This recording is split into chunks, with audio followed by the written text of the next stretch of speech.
Hello and welcome to the Exceptional Hub. My name is Timilen Yabodure, and today I'm going to be sharing with you on how to develop the winning mindset to achieve your academic goals with confidence. How to develop the winning mindset to achieve your academic goals with confidence. Now, this conversation is a part of a conversation series around a book titled Recalibrate, authored by Coach Blessing. You can check the link in the bio for more information on that book. Now, let's dive into our conversation. Now, somebody may hear the title of this webinar and say, how to develop the winning mindset to achieve your academic goals with confidence. And someone may be saying, well, what if I don't want to achieve academic excellence? What if I just want to go to the university and, just get by, just coast through? I don't want to stress myself with all this, excellence, academic excellence. Who knows? Maybe what I even studied in school is not what I'm going to use to work, or is not where my path is going to take me, and all of that. And, there may be people with such kind of thoughts in their mind. Either they are already a student, or maybe they are about getting admission into the university. And I just have this to say to people who probably have that kind of a mindset.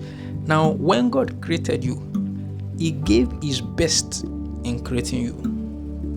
You are God's highest form of creation.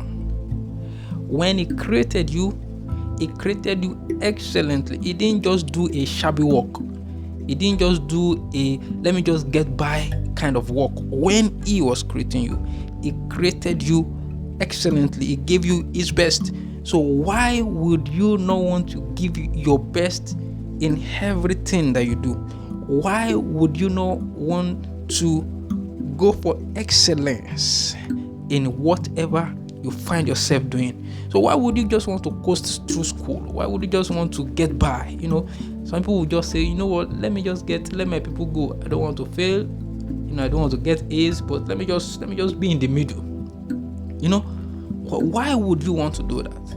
Now, because God created you and gave His best while He was creating you, God expects you to do the same in whatever you find yourself to do.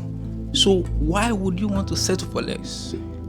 Excellence is your birthright, and you must strive for excellence in whatever endeavor or areas of life you find yourself.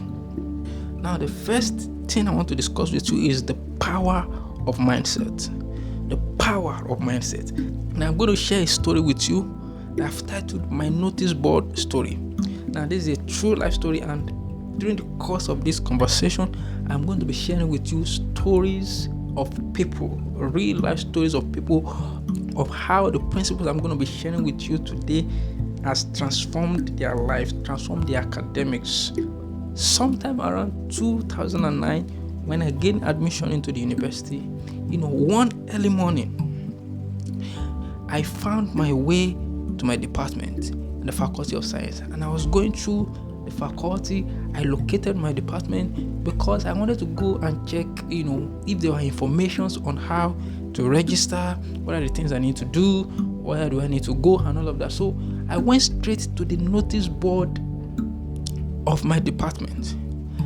Because it was very early in the morning, I was the only student around. So I stood in front of the notice board and I was checking the information that was on the board. And in a twinkle of an eye, I saw myself in the future. Literally in the future. I saw myself 4 years ahead. And I saw that, people were congratulating me. My colleagues were congratulating me. My lecturers were congratulating me because I had just graduated as the best graduating student in that department. I saw myself graduating as the best graduating student in that department. Right there in front of the notice board, while I was looking at the information on the board, I could see myself 4 years into the future. And when I came back to myself, it was like a trance. My eyes were wide open, but I could see it. And when I came back to myself, you know what I said? I I said, you know what? This thing that I just saw, I am going to work towards it. I am going to be the best graduating student in my department. Now, bear it in mind that the session had not even started at the time. I've not even met any of my would-be classmates. I don't even know who they were. But all of that didn't matter. What mattered was what I saw that early morning. Now, standing in front of that notice board that day, I began a journey that would transform and change not just my own life, but the lives of many others that I have met, not just for the 4 years that followed that experience, but even up to this day that I'm speaking with you, that I'm speaking to you. I learned that truly everything in life, both success and failures, start from the mind. You see, I understood that our mindset shapes success both in academics and in life, but more importantly, I learned the process of becoming. And I am going to share all of these insights with you today. Now, the second thing I want to share with you is what I've called overcoming self-doubt with the right mindset. Overcoming self-doubt with the right mindset. Now, I'm going to share a quote with you by Orrin Woodward. The quote says, "Doubts in your mind are much greater roadblocks to success than obstacles on your journey." Let that sink in for a moment. Doubts in your mind are much greater roadblocks to success, both in academics and in life generally, than obstacles on your journey. You know what that means? That means that I must leap over the doubts inward for me to leap over the doubts or the obstacles outward. Think about these things. Now, there is another quote by Henry Ford that changed my life and my mindset many years ago, and I've never stopped sharing it everywhere and anywhere I found myself, and that I have the opportunity to do so. Now, the quote says, "Whether you think you can or you think you can't, you are right." I want you to think about that also for a moment. Whether you think you can or you think you can't, either way, you are right. I read another book some years ago by Norman Vincent Peale. It's a powerful book titled "You Can If You Think You Can." You can if you think you can. Now, these quotes and these titles I share with you are things that you need to understand if you want to overcome self-doubt with the right mindset. Now, I'm going to share a true life story with you of a friend of mine that I know. We went to the same university together. Her name is Vera. Now, when I first met Vera, she was an average student, right, who struggled with self-doubt, procrastination, and fear of failure. So she was studying mathematics in the university, right? And during those early days of 100 level, whenever we get the opportunity to talk, right, she would usually tell me, "Timmy, I really don't think I can do this thing. I really don't think I am good at mathematics. I really don't think I can really, come out with good grades in mathematics." Right? So I know that there might be someone listening to me right now who has been telling himself or herself the same thing. "I can't do this. I don't think I'm good at this. I don't think I can do this." Now, what I want you to know is that, what if I told you that your biggest obstacle to your success isn't your ability, but what you believe about your ability? Remember what Henry Ford said, he said, whether you think you can or you think you can't, either way, you are right. You see, back to Vera's story, this negative belief about our ability to do well in mathematics affected Vera's efforts even in a 100-level semester, right? It affected her studying pattern. She wouldn't ask for help when she's not clear about a subject or about a topic, and she would assume she wasn't going to get good grades at the end of the day. Do you know the funniest thing is that when a 100-level first semester exam was released, her mindset was evident in her results. It was an average result she got. Her mindset was evident in her result when the result came out. So I asked her, I said, what do you think, really? When she got the result, she came to my department, she came to me and she was crying. She was crying, said, Timmy, my result is out and it's poor, it's average. I know this is what's going to happen because I'm not really good at this, I'm not really good at that. So I allowed her cry and let out all the negative emotions and all. And after that, so I asked her, I said, what do you really think was the reason for the result you got? Of course, she gave me, different reasons and all of that, but also underlined the fact that she had read and studied diligently for the exams, but yet her grades were average. But while she was saying all of that, I knew the overarching reason, but I knew the main reason. It was our mindset. Remember that whether you think you can or you think you can't, you are right. So I told her, I said, what if the average result you got were not because you were bad at those subjects, but because you believe that you are bad at them? Right? So this is what I advised her to do. I posed a challenge to her. Say, okay, so let's see, how can we turn around this narrative? How can we turn this narrative around? I propose a little mindset shift challenge. So I said, you're going to try and do 3 things, right? 3 things you're going to do from now on.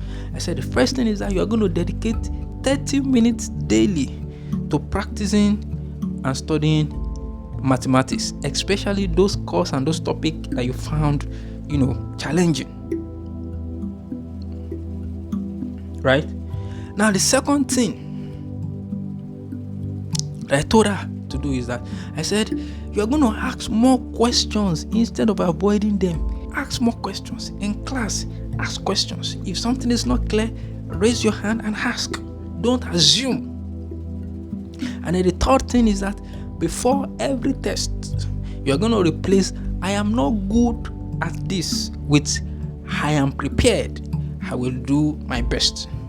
Instead of I am not good at this, I don't think I'll pass this test, I don't think I'll pass this test, replace that statement with I am prepared, I will do my best. Now I posed these 3 challenges to her, and luckily for her, she took them and ran with them. And you know what happened? She started making small steps that led to big success. Small steps that led to big success. By the end of the 100-level second semester, when the result for the 100-level second semester was released, 50% of our results were distinctions. 50% of our results were distinctions. Now, there were still some B's, some C's, but at least it was a big shift from where she was coming from. Now, the lesson I want you to take from that story is that Vera's success didn't come from suddenly becoming a genius overnight. No, it came from changing her belief and putting in the effort. Two things: changing her belief and putting in the effort. Later, we're going to see the link between belief and effort. Now, I'm wondering how many of you listening to me right now have ever felt like my friend Vera. Maybe you are stuck in a course or a subject or a sport or is a skill that you have been trying to learn just because you thought that you weren't good at it. But what if instead of thinking I can't do this, you started saying I haven't mastered this yet, but I'm putting in my best. I haven't mastered this yet, but I am putting in my best. Now the key takeaway from this is that your mindset controls your effort, and your effort determines your success. Your mindset controls your effort, and your effort determines your success. Now, let's talk about the impact of mindset on academic and personal success. Now, there are two main mindsets that we can navigate life with. There are two major mindsets that we can navigate life with. They are called the growth mindset and the fixed mindset. Now, there was a research that was carried out by Carol Dweck, an American psychologist, about the two main mindsets. These two main mindsets. Now, our research explores how people's belief about their abilities and intelligence impact their motivation, resilience, and achievement. Now, based on these two mindsets, right, there are certain features that were considered, and they now looked at how people with these two different kind of mindset reacts, to these things. Now, for the fixed mindset, people that have fixed mindset, she found out that having a fixed mindset leads to a desire to look smart, and therefore a tendency to avoid challenges. Look at that word. It leads to a desire to look smart. Right? So when they face challenges, what do? They avoid challenges. When they face obstacles, people with fixed mindset, they give up easily. When it comes to effort, putting effort into something, do you know what people with fixed mindset, what they do? They see effort as fruitless. Why should I put in so much effort? No, there's no need to do all of that. That's how they think. Now, when it comes to criticism, people with fixed mindset, they ignore useful negative feedbacks. Now, when it comes to success of others, people with fixed mindset, they feel threatened by the success of others. And do you know what this? As a result of this, they may plateau early and achieve less than their full potentials. And all this confirms a deterministic view of the world. Very, very important. As a result of all these things I listed, people with fixed mindset, they may plateau early in life and achieve less than their full potentials. Now, let's talk about people with growth mindset. People that believe that their intelligence can be developed. People with fixed mindset believe that their intelligence is static. Say, I can't grow more than I am right now, so let me just be like this. But for people with growth mindset, they believe that their intelligence can be developed. Now, this leads to a desire to learn, and therefore a tendency to embrace challenges. They embrace challenges. Now, when they see obstacles, they persist in the face of the obstacle. They persist until that obstacle is broken down. Now, when it comes to effort, they see effort as the path to mastery. They say that if I put in the effort, I will master this thing. I may not know it now. I may be struggling now, but if I put in the effort, I will master it. Right? when it comes to criticism, they learn from criticism. Even if it is negative, they learn from it.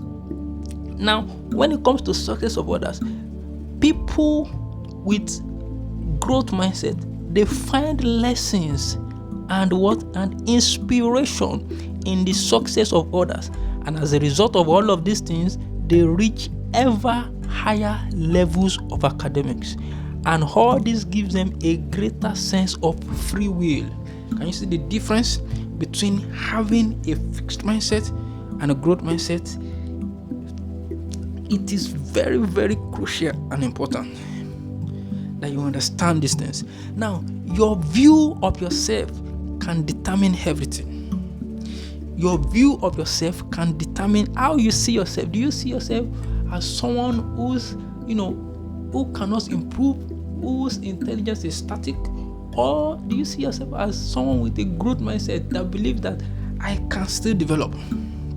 You see, if you believe that your qualities and abilities are unchangeable, that is, you have a fixed mindset, you will want to prove yourself correct over and over again rather than learning from your mistakes. So friends, you can never underestimate the impact your mindset can have on your academic and personal success. You see, about a month ago, right, I was on a flight from Lagos to Calabar on an official assignment, right? And whenever I have the opportunity to travel by air, I choose. I see, anytime I have the opportunity to choose a seat on the plane when checking in online, I always choose the window seat. Do you know why? The reason is because most of the time when I travel, I'm either reading a book or I'm meditating, and I like to look into the vast expanse of the sky while meditating or reading. Now, on this day, we were flying at an altitude of about 33,000 feet above sea level, and I was reading a book. As I was preparing for this discussion that I'm having with you, I was reading a book and I was meditating. And while reading, I found a line that I had read many years ago in James Allen's book titled As a Man Thinketh. And the line goes thus. It says, "You cannot travel within and stand still without." I want you to think about that statement and let it sink into your mind. And let it sink into your mind. You cannot travel within and stand still without. See, every time I read that line, this point hits me like a lightning bolt. It hits me like a lightning bolt because I always see it as if I could experience big shifts on my inside, that is in my mind, it is inevitable that a corresponding big shifts would happen on my outside. This is powerful, friends. If this is the only thing you take from this conversation, from the discussion today, it will be well worth it for you. You cannot travel within and stand still without. If you make big shifts in your mind, your physical reality will have no choice but to align. Will have no choice but to catch up to that big shift that has happened in your mind. This line has become a major paradigm shift in my thinking, and it has reaped many benefits in all areas of my life ever since I found it. Now I'm going to round up this part with the story of my friend Vera that I started with. Now, you see, when the 100 level first semester result came out, so instead of Vera to quit, what many people will do is, they will just quit. They'll say, okay, well, I already got a bad result. Let me just see how I can just manage and see, how I can just manage this result so that it's not worse than this, and let me see how I can just coast through. But that was not what she did. Instead of quitting, Instead of settling for average, she worked on changing her mindset. She studied smarter, she worked harder, she changed her mindset, she put in the efforts required. And you know what happened at the end of the day? In 2015, while I was 7, somewhere in Benue State, one evening, I received a call. And you know who was on the call? It was Vera on the call. And I said, "Oh, Vera, how are you? How are you doing?" I said, "Fine." "Timmy, do you know what?" I said, "What's that?" He said, "The result of my final paper was just released today." But by that time, she was already in 400 level and she had written her final paper. And the result was just released that day. I said, "Timmy, I had a distinction in my paper. And what that means is that I am graduating with a first class degree in mathematics." Immediately after that, she broke down into tears and she started crying. And she was like, "Timmy, if not for you," I remember that day that I came to you when my 400 level first semester result was released. I said, "I remember how you encouraged me, how you helped me to change my mindset, the things you told me." And she said, "If not for you, this would not have been possible." And I said, "No, Vera, if not for you, this would not have been possible." Because I said, what if all the things that I told you then, what if you didn't believe in them? What if you didn't take them to heart? For the fact that you even came to me to tell me means a lot. And for the fact that even though I was not in your department, but you saw me as someone who had something to offer, and you embraced everything I told you from that day onward. I said, if you had not done any of that, there's every possibility that you probably still have ended up being a first class student, and there's every possibility that you probably would have dropped out of school. But all thanks to you, that you believed in my principles, you followed everything I said, and the result is what you have today." Friends, from struggling in 100 level, Vera graduated with a first class degree in mathematics. Now, I don't know how it is now, but in those days, in my school, especially Ekiti State University, mathematics is one of the most difficult departments in that school, right? And the last person that had a first class in mathematics was one of the current lecturers at that time, the only female.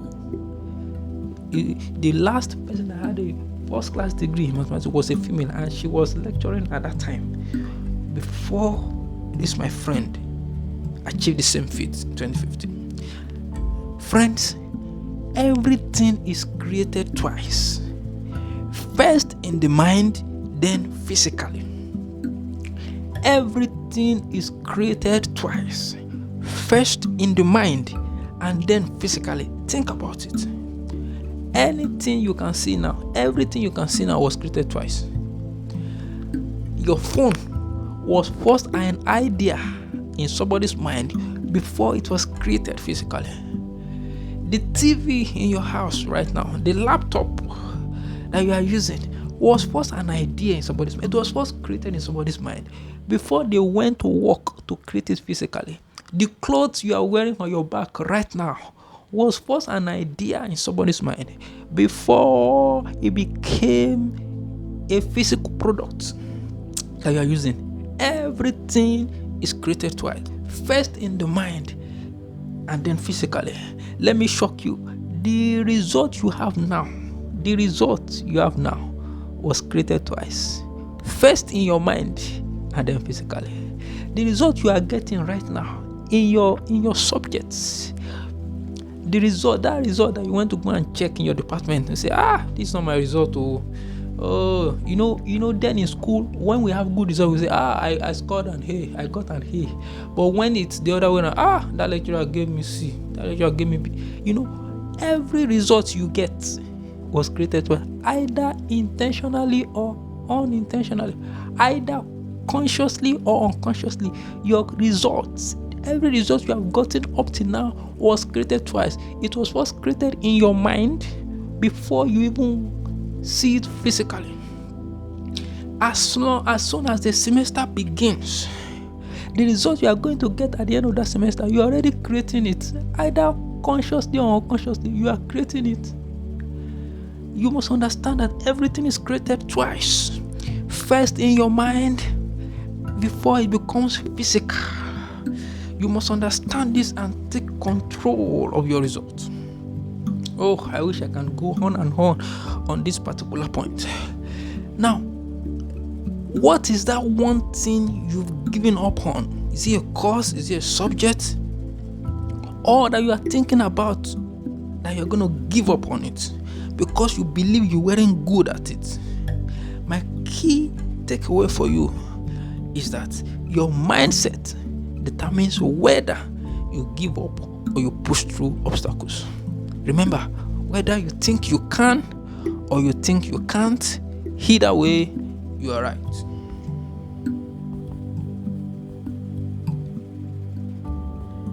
Now, I want to share with you how the right mindset transforms effort into meaningful results. So, we've been talking about the mindset, how you can overcome doubt, with the right mindset. Now, how someone can ask that, how can I use the right mindset? So, okay, now I have the right mindset. I've changed my mindset. So, how can I use this right mindset to transform my effort into meaningful results?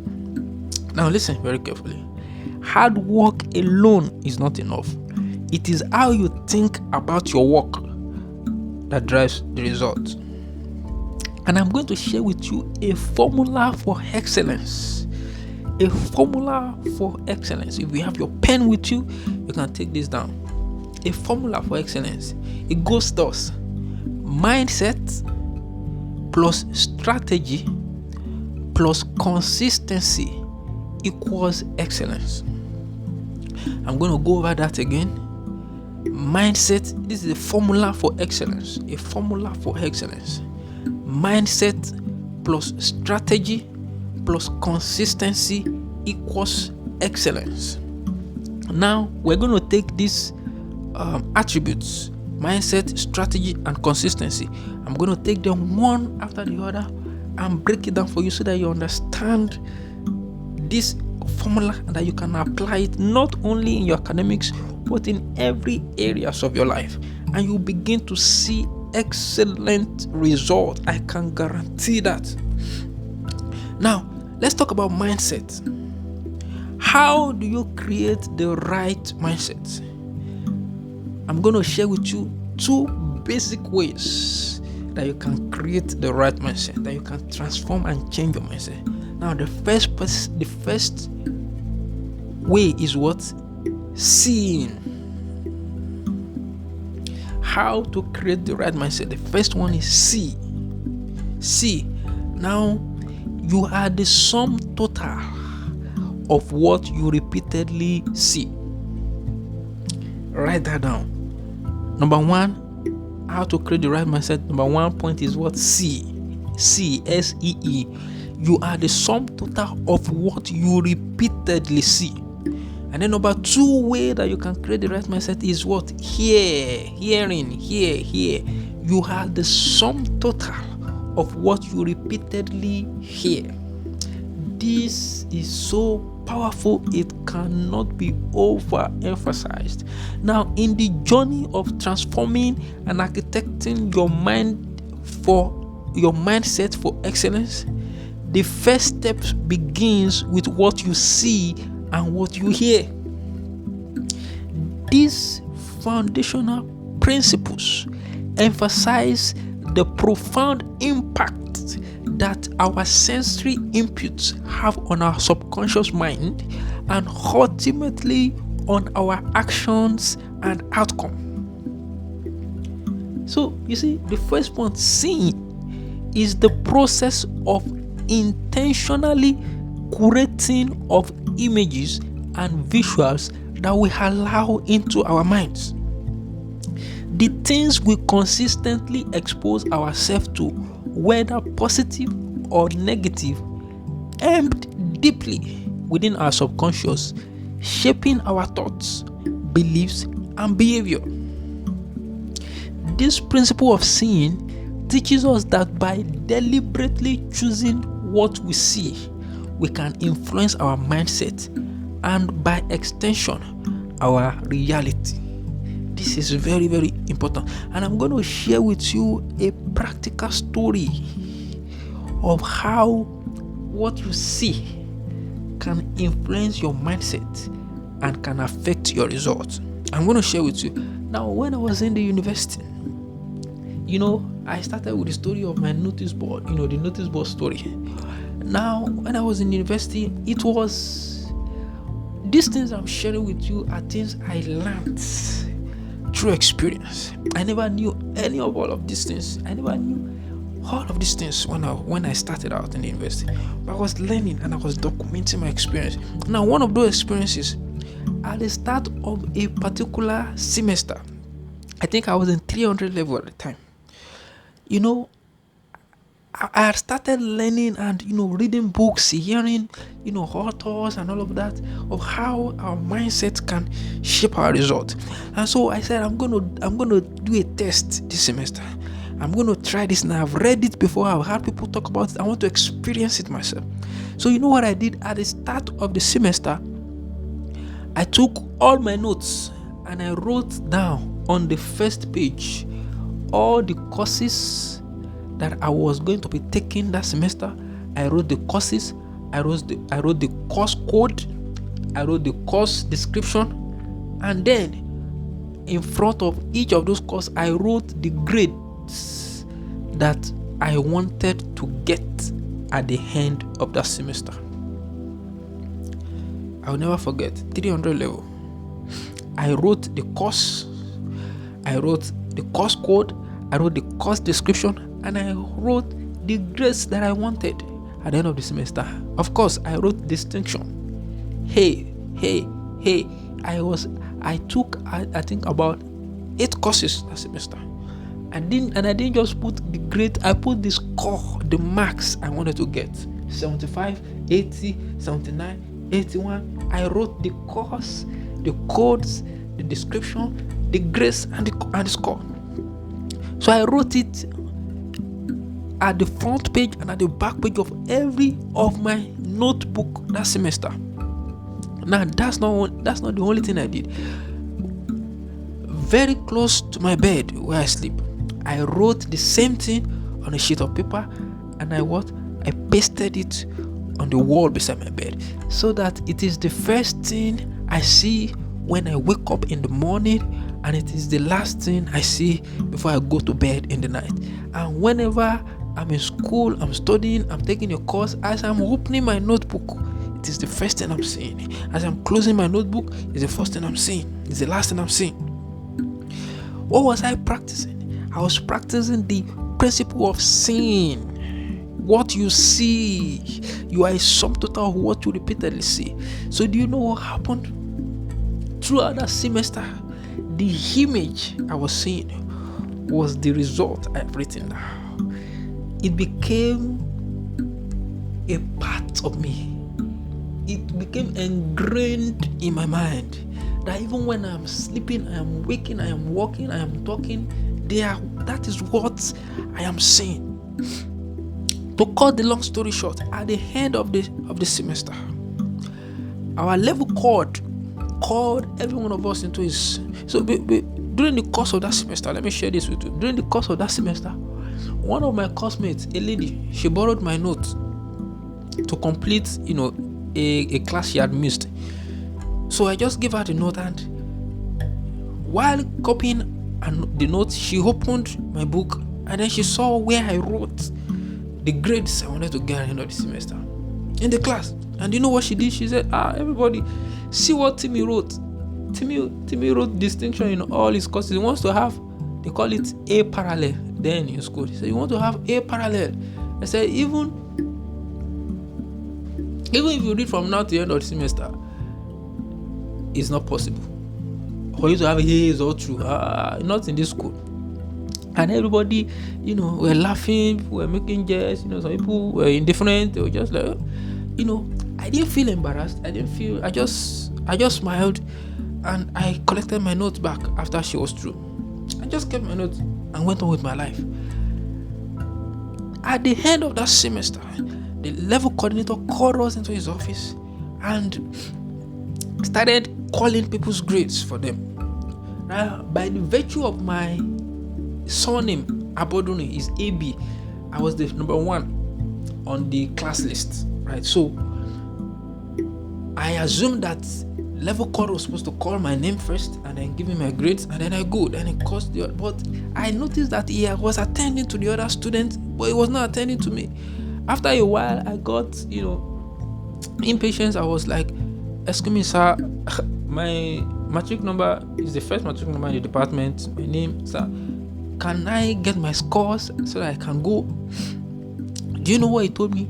Right there in the midst of everyone, he said, Timmy, what are you still waiting for? You can go now. You passed all your courses. So I was happy. I was excited. Yes, I passed all my courses. Because every other person that I've gotten, at least they've had 1 E or 1 F, said, you passed all your courses, you can go. I was excited, but I said, yes, sir. Oh, thank you very much, sir. But can I get my grades, my score? He said, Timmy, why do you always disturb yourself? You had A's in all your courses. Friends, as chilling as that office was that day, immediately he made that statement that you had A in all your courses, I began to sweat profusely.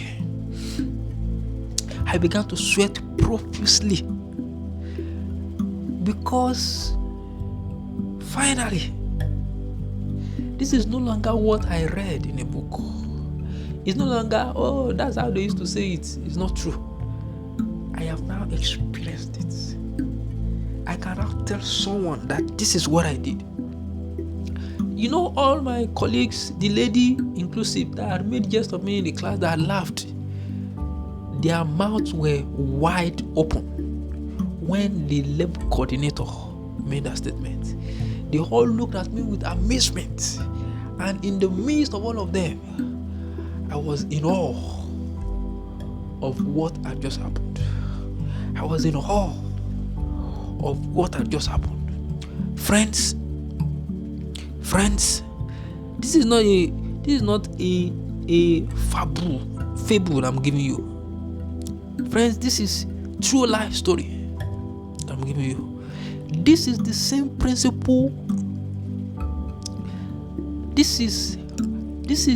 same principle of seeing is why successful people often use tools like this same principle is why successful people often use tools like vision boards to keep their goals and aspirations in constant view, reinforcing their commitment and driving them towards achievement.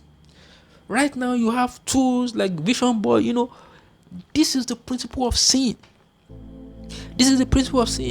If you remember in the Bible, when God promised Abraham, he said, I'm going to give you a child. And Abraham was in doubt. He said, I don't even, just let this servant. Is it this servant that's going to inherit my property? Abraham was asking God for one child. Do you know what God told him? God said, come outside. Look at the sky and see the stars. Can you count them? Can you see? Look, see. Can you see the principle there again? What you repeatedly see. God wanted to clear Abraham's doubt. Abraham was having doubt about one child. God wanted to clear his doubt. God said, you are concerned about one. Me, I want to show you millions. Say, see the sky. Can you count them? He was trying to change his mind by seeing. God was using the same principle I'm teaching you. He wanted to change Abraham's mind, and he said, the way I can change your mind is I have to change what you are seeing. You have to see better. It is what you see that you become. It's very important. And when Abraham wanted to separate from Lot, right? God told him, he said, Look to the north, to the south, to the east, and to the west. He said, as far as your eyes can see, I will what? I will give unto you. As far as your eyes can see, I will give unto you. In other words, whatever you cannot see, you cannot get. Whatever you can't see, you cannot what? Get. Whatever your mind does not have the capacity to see, it can never enter into your hand. That semester, I developed my mind to see the capacity to see that I can have all A's in my course. Right? That I can have all A's. And what happened? I saw it physically. It manifested. Whatever you cannot see, your hand cannot touch it. If you have never seen yourself having excellent results, if you have never seen yourself graduating with excellent grades, there is no amount of reading that can make it to happen. There is no amount of reading that can make it to happen. Do you know why? Because it is first within, then without. It first have to happen inside you first before you can see it physically. I just hope and I pray that you understand this. Now, the second thing under mindset, how to create mindset, is by hearing. Hearing. Hearing is often understood as a passive process. However, whenever I have the opportunity to discuss hearing in the context of architecting the mind for excellence, I mean the act of consciously choosing to carefully focus on the auditory elements that surrounds us. And emphasizing the power of repeated messages. Now, what we allow ourselves to hear regularly, whether it's encouragement, criticism, or even self-talk, those things conditions our minds to believe and act on those messages. This principle underscores the importance of surrounding ourselves with positive, affirming voices that aligns with our goals and values. Hearing is another important aspect of creating the right mindset, a mindset of excellence. Now, to drive home this point, I also share a story of a friend with you. Her name is Jumi. Now, when Jumi gained admission into the university, true life story, because we're in the same university together. When she gained admission in the university, during their orientation day, right? New students just came in on their level. They met with senior colleagues and they were advising them about life in school, the department. She was admitted to university to study microbiology. Now, during the course of this orientation and probably a few days after, she met one of the senior colleagues and they started talking, they were discussing, this department and all of that. And you know what the so-called senior colleague told her? He said, Jumi, you see, in this department, microbiology department, there's no amount of reading that you can do. You may not get a good grade. The lady said, why? Why did you say that? And the senior colleague told her, he said, in this department, they exchange students' grades. Right? They exchange student grades. So even if you read and you probably pass, you got a B or an A, there is no guarantee that you get your grades because they can exchange your grade and give it to somebody else, probably the person who is able to pay or who knows the lecturer and all of that. So this department is a very difficult department. So zero your mind if you think you want to have a good result in this department. It can't work. That was what the senior colleague told her. And you know what she did? She took in the information. Hearing, what you repeatedly hear. She took the information and then the information entered into her mind. And you know what happened? At the end of the 100 level first semester, when the result was released, do you know what happened? Her result was woeful. And we happened to be in the same hostel at the time. And I remember one evening I was passing by and I heard someone crying. So I went to knock on her door. Jimmy, what's up? Why are you crying? And she said to me, the result has just been released. I said, yes. She said, my result is very poor. As at that time, there's this MTN to MTN calls that you usually do in school, students back then in school, that even if you have less than 1 naira on your phone, right? For people in Nigeria, you can flash an MTN line, even if you don't have up to 1 naira, it will still go through. She said, my CGPA cannot even flash MTN to MTN. That was how poor the result was. She said, crying. He said, I can't even tell them at home that this is my score. This is what I got in my 100 level first semester. I started crying, and I asked her, well, I know you are not a dullard. You are smart. So what happened? And then she narrated the story of her experience with the senior colleague. So I asked her, I said, so when this person gave you this information, did you ask them that is this the fate, or is this the experience of every single person in this department from 100 level to 400 level? So are you saying there's no student that is doing well in this department, or there's no student that has ever done well in this department from the inception of this department? I said, did you care to ask this your senior colleague this question? He said, no. I said, that was where you missed it. What he or she told you could have been their experience, but that does not mean that is the experience of everybody. It is the information that you had, that you believed, that reflected in this result that you got. And I said, do you know what? Do you know you can change these results? It's the information. We need to reprogram your mind. And I said, are you ready to do the work? You will read. Because she said, when she got that information, the person told her, she told herself, okay, so what's the point of reading? We talk about effort. Fixed mindset, they see effort as a waste of time. So she said, what is the need to now read if at the end of the day I'm not going to get my results? Can you say how that information programmed our mind, and then our mind went to work, affected our efforts, and then showed in our results? So I told her, I said, we are going to change that narrative. You have to believe that when you work hard and you read and you study and you write an exam, you will get a good grade and your grades will be given to you. You have to believe that, and you will see it reflect. And that was what happened. I said, are you ready to read? He said, yes. So we started reading together, because at the time we were taking some courses together because we were in sciences. So we started reading. By the time this lady graduated, even though she didn't graduate with a first class, but by the time she was in 400 level, she had become someone that people in her department are now consulting with. When an exam is coming, when a test is coming, they say, Jumi, when is going to come out? How are we going to do this? She now becomes someone. She became someone that was teaching his colleagues, that was teaching her colleagues. This was somebody that her result in 100 level was less than 1 point or thereabouts. But look at what became of her.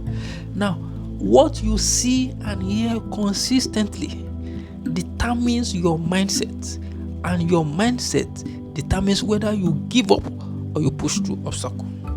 Now, the second element of that formula I gave you is what is strategy. I said mindset plus strategy plus consistency equals to excellence. Now, strategy quickly. Strategy simply means how. Strategy simply means how. Strategy is a plan of action designed to achieve a long-term overall aim. Now, we said that your mindset drives your action, right? So actions are the practical steps to take to achieve your goal. So, but before you go into action, practical steps, there's one thing you must do, and that is what? Know thyself. Know thyself. Do not join the rat race. 3 questions that you need to ask yourself. Number 1, as a student, what is the best approach for me to study? Me, not my colleagues, not fellow students. Me. What is the best approach for me to study? Number 2, what is the best time for me to study? And then number 3, what is the best environment for me to study? Right? So when we talk about the best approach, right, This is when I have two approach I'm just going to share with you. There are many more, but just two. Here's what you call the retrieval practice. Now, this is when you actively recall information, concept, ideas from memory and put it on paper. Right? So you put it on paper in different formats, writing, flowcharts, diagrams, graphs, etc. This concept is also referred to as blank page testing, because what you literally do is that you start with a blank piece of paper and then you start writing things down, right? So this approach is essentially helpful because it shows you what you do know and what you do not understand, so that you can identify the topics you need to review and practice more.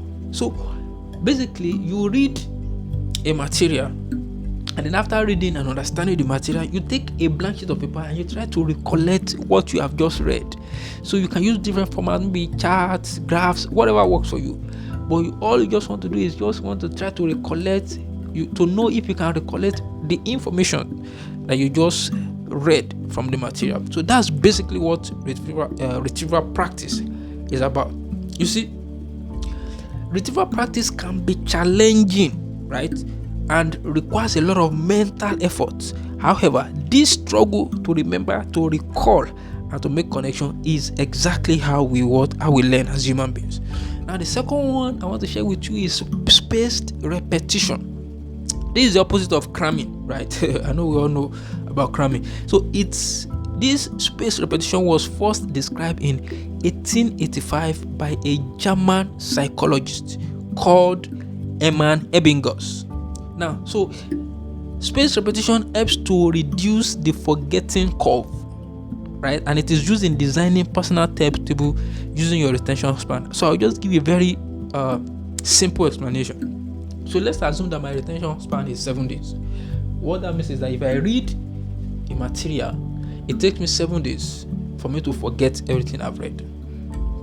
So spaced repetition says that when I read a material and I know that it's going to take me 7 days without going back to that material before I forget, I must make sure that I go back to that information or that material before that 7 day elapses.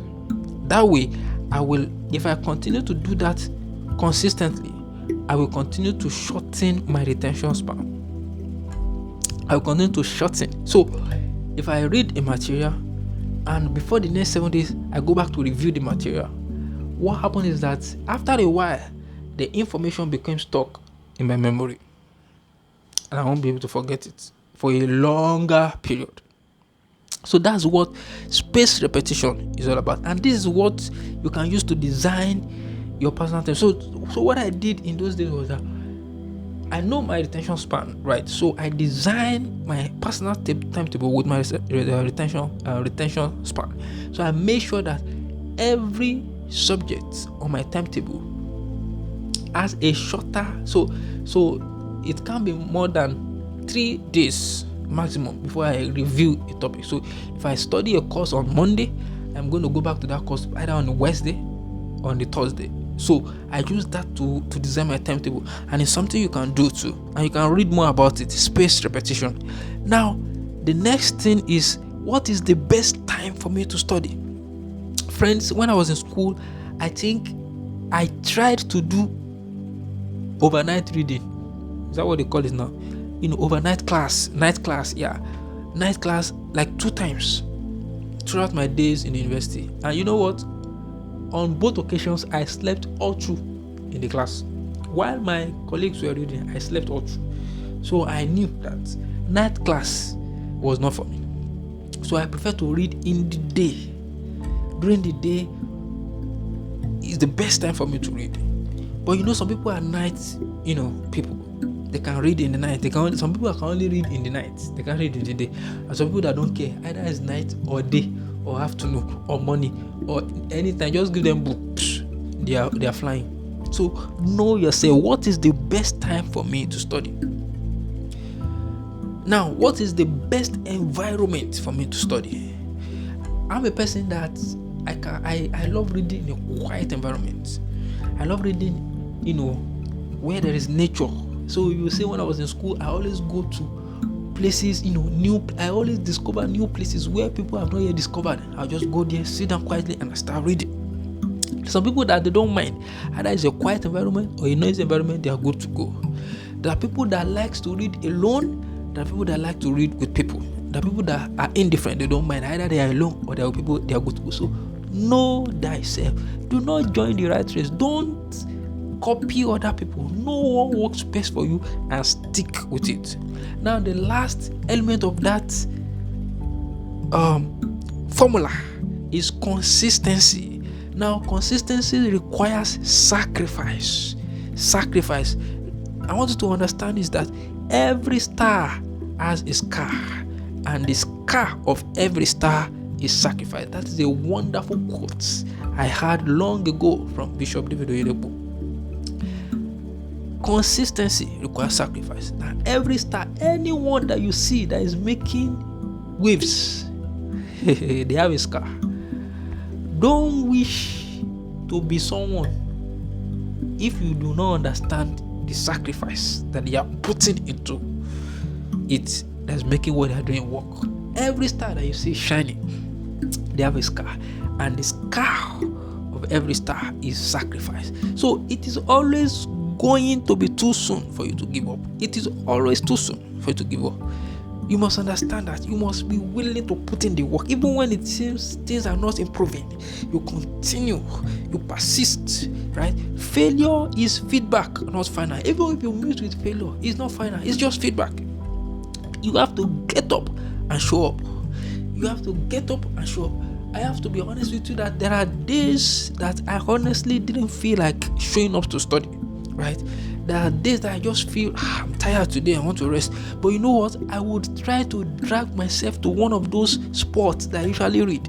And by the time I get to those spots and I open my book, boom, I just see, the energy just comes, the power, the fire to study just comes back, right? So you must remember that. Now, also I wanted to remember this, that effort without belief equals to frustration. Effort without belief equals frustration, and belief without effort also will lead towards frustration.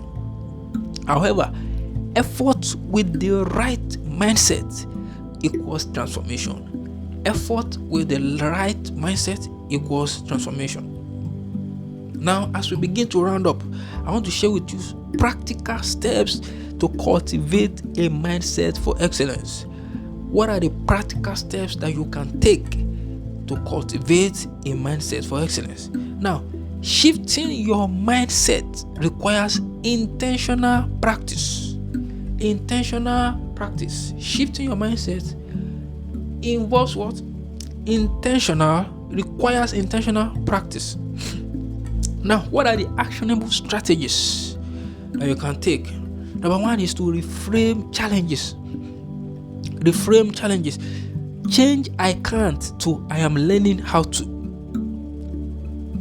Change your I can't statement to I am learning how to. And you must always remember that what?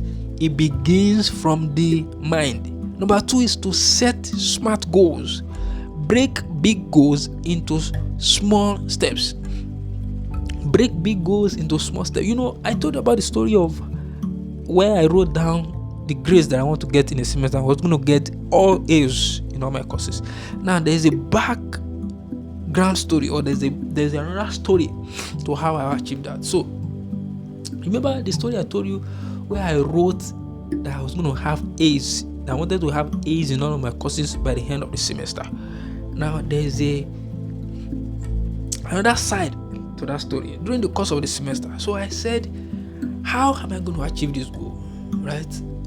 I've spent like 3 or 4 semesters in school already at the time, and I have never had all A's. So I can't do the same thing and expect to have all A's. That is not going to work. So what do I need to do? Then while I was meditating, it occurred to me that my lecturers, they love continuous assessment. They love their continuous assessments. They take it, they guard it jealously. Continuous assessment. So I said, okay. So some of them, their continuous assessment is 30 marks. exams is 70 marks.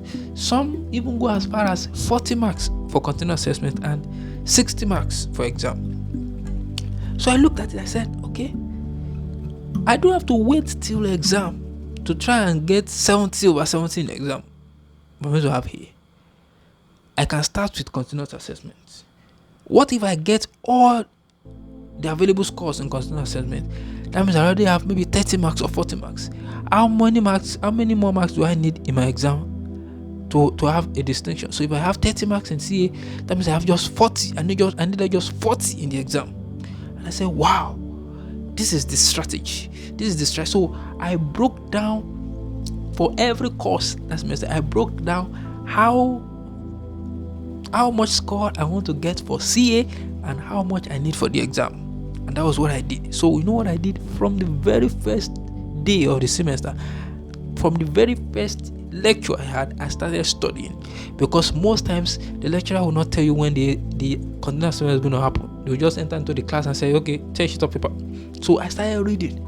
You know what? That semester, every continuous assessment, I scored nothing less than 95% of the score available for continuous assessment. So if the continuous assessment is 30 over 30%, sometimes I score 30, sometimes I score 25 over 30, 27 over 30.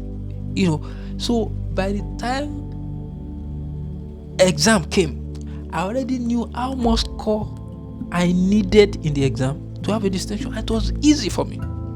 So this is a strategy for someone that usually don't take continuous assessment serious. Take your CAs serious. It will make having an A easy for you. Once you do your job with the continuous assessment, you will not struggle much when the exam. But you know what most students do? When during the course of the semester, continuous assessment, they don't pay attention. They don't even study. They don't even prepare for continuous assessment. They say, no, when the exam come, they will now want to read all the books in the world and score all the marks, which is not always possible. It is not always possible. So break big goals into small steps. Now, daily habit growth. That's number 3. Daily habit growth. Read, practice self-discipline. Surround yourself with the right associations.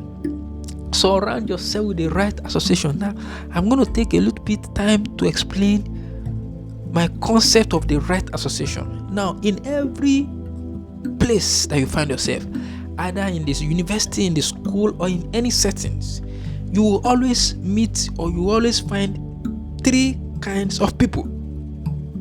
You will always find 3 kinds of people. The first set of people you will see in any environment or in any gathering are people I called power banks. The second set of people are people I call low batteries. And the third set of people you will find in every gathering and every environment are people I call dead batteries. Now, who are power banks? So I'm going to use the setting of a school because, we're talking about academics. Now, in a class, you will find power banks. Power banks are those students who know what they are doing, who are smart, who after the class, after the lecture, they want to study more. They ask questions in class. They are curious. They want to know. They want to understand. They go and read more, do more research when the class is over, right? They are the A student. They are the high-flying student. Those are power banks. You know them. You notice them in class. Some of them will give them different names. Well, but they are power banks. Now, there are people I call low batteries. Now, low batteries are people who are just there. They are not high-flying students and they are not dullards, right? They are just in the middle, right? They are just the ones that just want to coast. I don't want to stress myself. Let me just go. I don't want to fail, and I don't necessarily want to have excellent results. Let me just be there. So most low battery people just needed a little charge from power banks and they are flying, right? And then we have dead batteries. Dead batteries are no-go areas. They are students who they don't even care. They don't want to. I don't know how they got to school, but studying is not their way. They don't even care. Sometimes they don't even come for lectures. You only see them on the day of exam. They are dead batteries. Now, which of these sets of people are you as a student?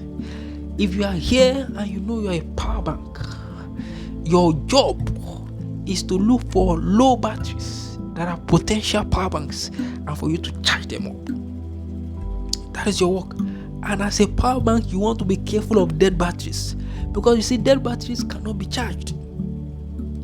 Dead batteries cannot be charged. Although I believe that dead batteries who, maybe God just touched them and they have this small, charge and desire to want to be better. I believe that even a dead battery can be charged to become a low battery, and with time they can even become power banks. And I'm going to share a story with you on that. So as low batteries, look out for power banks. As a low battery, you don't want to associate with dead batteries. The little low battery, the little low charge you have, they will drain it off and you become a dead battery too. So as a low battery, look out for power banks and plug yourself to them so that they can charge you and you too can become a power bank. Right? This concept, if I go into this concept, I can take another hour to explain each of them, but I just want to understand this concept so that it sticks to your memory. Power banks, low battery, dead batteries. Which one are you? Which one are you? Which one are you? You must be as a power bank.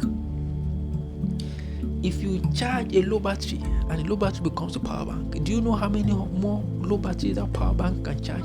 That means your influence is growing. Your influence will grow more. And I'll give you an example. Now, when I was in the university, one day I was going around the department, trying to find a place to read, and I heard that they were having tutorial in one of the classes. So I stopped by to see what was happening, and I saw a guy in front of the class teaching, and this guy was teaching with so much fire that it caught my attention, and I stood there and I was like, who is this guy?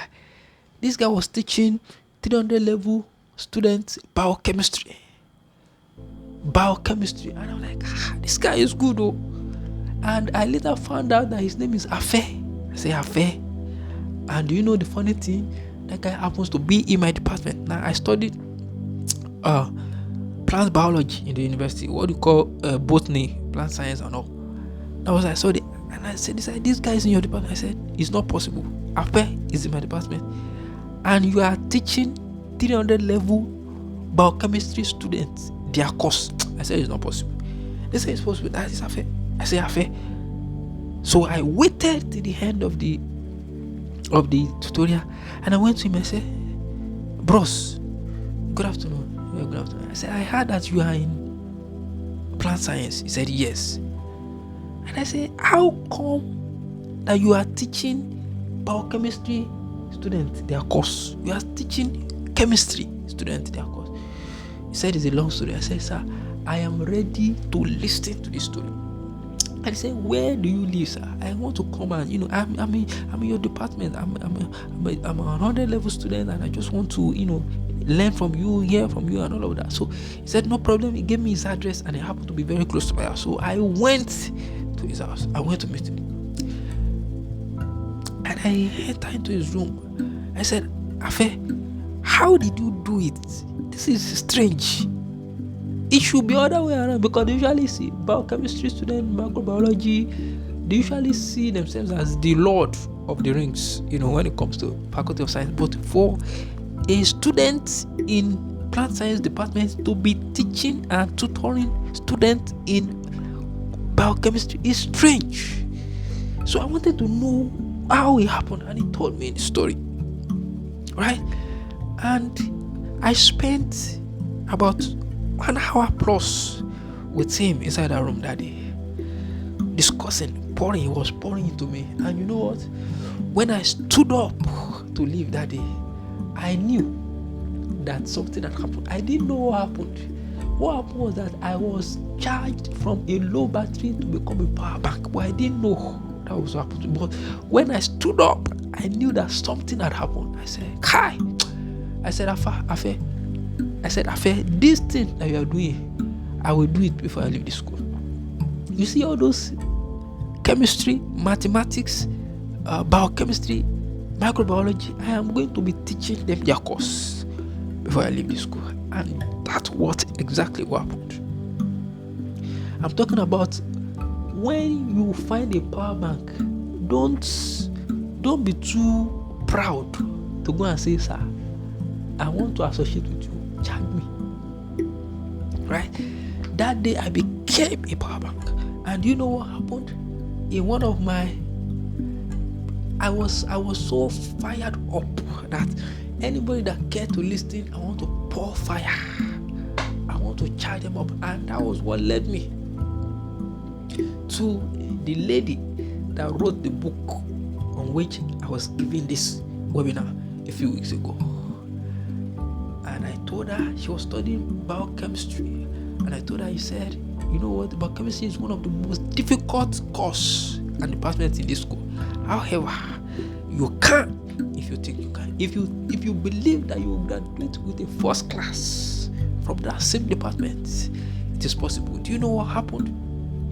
This lady graduated with a first class degree from microbiology department.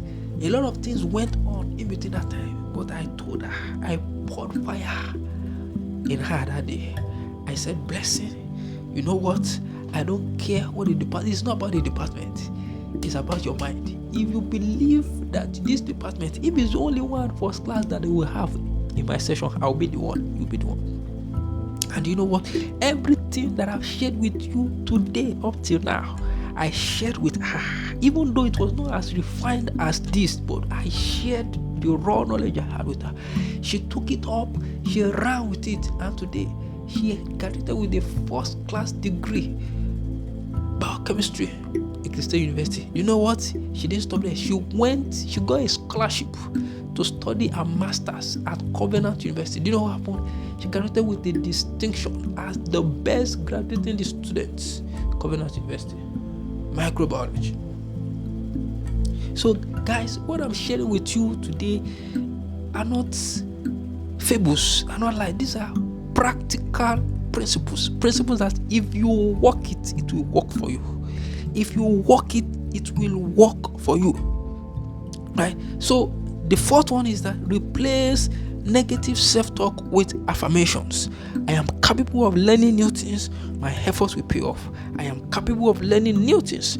My efforts will pay off. Then the fifth one is that turn failures into lessons. Ask yourself, what can I learn from this failure? Even when you meet with failure, with obstacles, don't be, ask yourself, what can I learn from this? Now, the takeaway from this is that your daily habits build your mindset, and your mindset builds your future. Now, the last point I want to share with you is the long-term benefits of a growth and excellence-driven mindset. Now, success isn't just about school or grades, it's about life. The right mindset doesn't just help in academics, but it helps in shaping your entire future. Now, what are the long-term benefits? Number one is that it's going to improve your confidence, your academic performance, and self-esteem. Developing a growth and excellence-driven mindset will improve your confidence academically and your self-esteem. Number two is that it's going to give you stronger problem-solving skills and critical thinking skills. You are going to develop stronger problem-solving skills and critical thinking skills. Number three is that it's going to help you develop greater resilience when facing setbacks. Greater resilience when facing setbacks. It's going to help you develop. Another benefit is lifelong learning and adaptability. Lifelong learning and adaptability. Now, what's the key takeaway from this one is that a mindset of excellence will not only help you succeed today, but it will shape your entire future. A mindset of excellence will not only help you succeed today, but it will shape your entire future.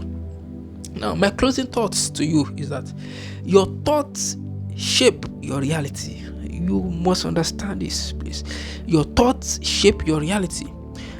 Build a mindset for success, and you will see transformation in every area of your life. Build a mindset for success, and you will see the transformation in every area of your life. I want to encourage you to apply at least one lesson from what you have learned today. Before the end of today, try to apply at least one lesson from this session, from everything you've heard so far today. So pick one mindset habit and practice it daily. Pick one mindset habit from everything we've discussed today and practice it daily. Is it the seeing? Is it the hearing? Practice it daily. Now, surround yourself with growth-minded people. Surround yourself with growth-minded people. Surround yourself with power banks that will charge you up, that will help you charge your dreams, that will help you charge your goals. People that you have, that are like-minded people. People who are also working towards excellence. Those are the kind of people you want to surround yourself with. Now, never stop learning. Never ever stop learning, because excellence is not an act but a habit. Excellence is not an act but a habit. Until next time, I wish you all the best in your academics and in life, and see you at the top. Thank you.